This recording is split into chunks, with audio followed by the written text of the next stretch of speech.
Welcome back.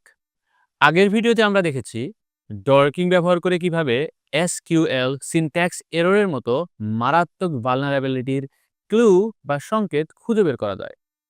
এই এররগুলো অ্যাটাকারকে বলে দেয় যে এই জায়গায় অ্যাটাক করা সম্ভব। আজ আমরা কোনো ক্লু খুঁজব না, আজ আমরা সরাসরি কি অর্থাৎ চাবি খুঁজব। আমাদের আজকের টার্গেট হলো এমন সব ফাইল যেগুলোর ভেতরে ইউজার নেম এবং পাসওয়ার্ড প্লেইন টেক্সটে লেখা আছে।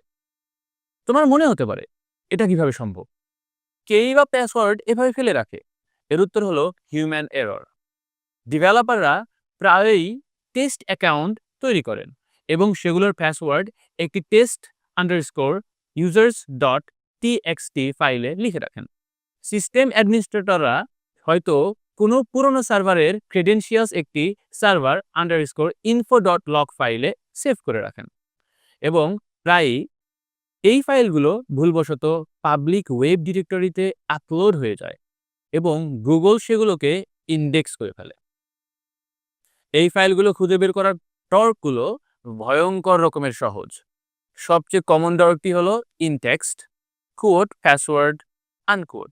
যখন তুমি এই টর্কটি তোমার কোম্পানির ডোমেইনের উপর চালাবে, সাইট yourcompany.com ইনটেক্সট কোড পাসওয়ার্ড আনকোড, তুমি গুগলকে বলছো আমার কোম্পানির পাবলিকভাবে ইন্ডেক্সড সব পেজ বা ফাইলের ভেতরে পাসওয়ার্ড শব্দটি খুঁজে বের করো। এই ডর্ক দিয়ে তুমি হয়তো ডেভেলপারদের ভুলে যাওয়া কোনো কোড স্নিপেট, কোনো ইন্টারনাল উইকি পেজ বা এমন কোনো লগ ফাইল খুঁজে পাবে যেখানে পাসওয়ার্ড শব্দটি লেখা আছে। আমরা এটাকে আরও স্পেসিফিক করতে পারি। Site yourcompany.com file type txt intext code password আনকোড। এই ডর্কটি শুধু টেক্সট ফাইল খুঁজবে। আরেকটি ডেঞ্জারাস ডর্ক হলো ফাইল টাইপ pwd.pwd, একটি কমন এক্সটেনশন যা পুরনো পাসওয়ার্ড ডেটাবেস বা কনফিগারেশন ফাইলের জন্য ব্যবহৃত হতো। Site yourcompany.com file type pwt, এই ডর্কটি যদি কোনো রেজাল্ট দেখায় তবে সেটা একটি মারাত্মক সিকিউরিটি ব্রিচ। তাহলে মূল শিক্ষাটা কি?